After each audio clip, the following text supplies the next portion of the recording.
A little background first. I was serving a 15-year sentence in a penitentiary in southern Arizona. What I was in there for isn't important. During my stay there were countless things that happened that no one could ever explain, and even more that no one wanted to know more about. It all started with the prison legend. Supposedly, years ago, something awful and unexplainable happened in this prison. Every morning we'd be woken up and expected to stand near the front of our cells while guards visually confirmed that we were present and accounted for. Apparently about a year before I got sent there, the most brutal and unexplainable thing happened during one of those routines. A man who had a cell to himself looked off during his check when a guard pulled over another guard to help him check it out. They found it wasn't actually the prisoner they were expecting at all. It was a totally different man.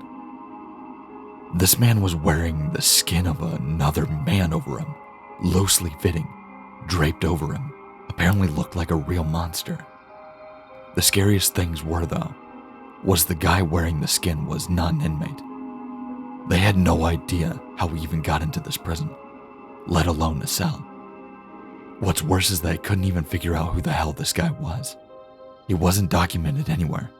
And what's worse than that, they never even found the body of the man of the skin he was wearing. Pretty grisly stuff, I know. And I realized that's not the go-to definition of a skinwalker, but that's what this prison called him, the skinwalker. Didn't help that this guy never talked, apparently. Anyways, that's what started the whole skinwalker superstition around this yard. Apparently the guy got shipped to a different spot about a month after it happened, and just about everyone in Gen Pop felt all the better for it. I heard about the story on the second day of my stay. Hell of a story to hear to place in your own home for your foreseeable future. Now, on to the real shit though. Sure, that guy was the skinwalker, but all he did in the long run was get an old lifer Navajo inmate to tell everyone about actual skinwalkers. It seemed like a lot of the prison culture actually revolved around them. Now apparently skinwalkers are tricky to point out on the spot, but if you manage to survive around one for more than a minute or two, almost everyone can tell the mannerisms are all off. They can mimic human speech, but not replicate it. They twitch manically. They have an unnatural gait while walking, but apparently they got better with experience. The old Navajo guy, his name was Carl. Carl said that he was not sure there was an actual one among the prisoners, slowly picking us off over the years. He called it the Grandmaster Skinwalker at one point. Apparently he thought that it had human mannerisms down so well that you might not even be able to tell if he is your cellmate for a day or two. It had to be good, he posited one night. He would expect a skinwalker to jump for any opportunity for a kill, but this one realized it had a revolving door for people to kill coming to it, and masterfully bided its time, as Carl thought for years. A lot of guys found humor in it. A lot more were really on edge about it. Every once in a while, in prison, people snap. Sometimes you'll find your cellmate swinging in front of your bunk, strung up around the neck by his pant leg. Sometimes you just can't take it anymore, but in our yard, people tended to snap in a very special way. It wouldn't be an outburst at dinner or a silent suicide in the night. Guys would just stop talking, hunch over and shovel around. Any friendships they had would most likely be thrown out the window. They would turn into a loner during rec time. They would let their hair hang in front of their face. No one liked to talk about it, like if they did, it would happen to them next. I felt the same way.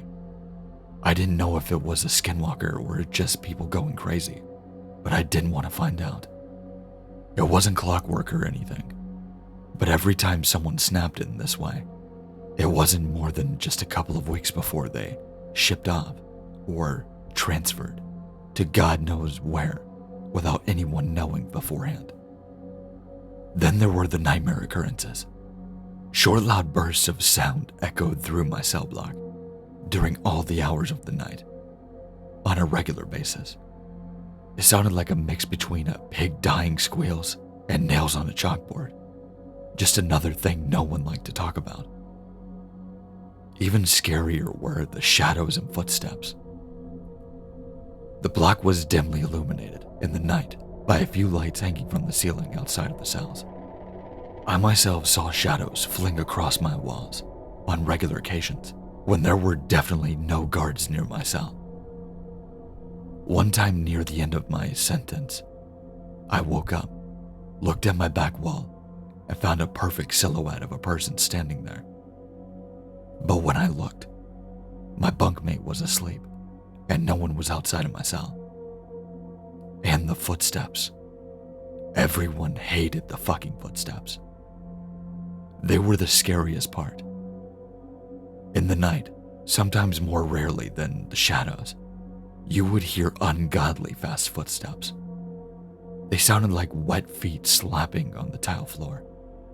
Whatever caused them would fly from one end of the block to the other in a dead sprint. Whatever it was inhumanely fast. If you happened to be awake before it started, by the time you heard the footsteps on one side of your cell and whipped your head around to see the thing run by, it sounded like it was 3 cells past you.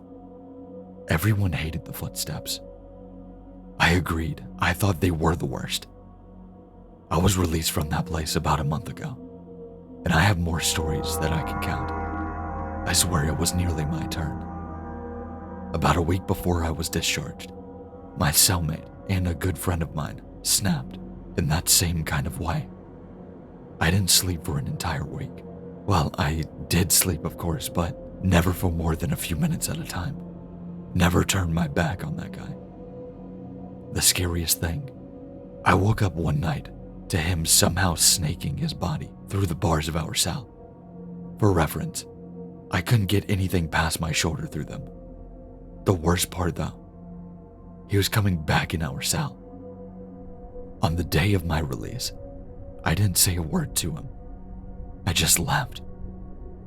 He seemed fine with it, so was I. I had made it through 15 years of prison fights, gang disputes, and for all I know, Skinwalker abductions. I left through the front gates a free man. As I walked along the fence of the rec yard, I spotted my cellmate standing off on his own, like he had for the last week or so. I shook my head, not even really sure if it was him anymore.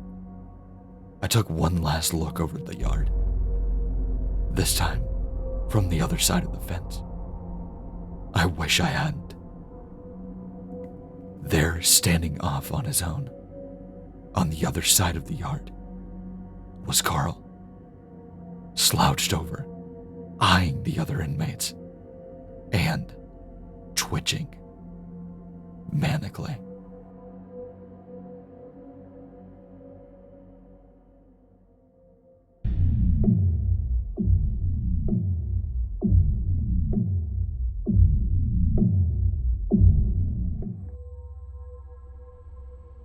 Thanks for watching. I really hope you enjoyed it. Sorry for this very short upload. I've just been very busy lately, so I really hope you enjoy this creepypasta. If you did and you would like to see more of these, make sure to like, comment, and if you're new to the channel, make sure to subscribe. We're doing nothing but growing.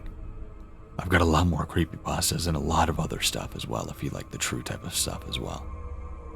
I'll probably divvy it up back and forth, but make sure to check out the links in the description like Twitter, Instagram, everything like that. But with that being said, stay safe, stay scary, and I'll see you in the next one.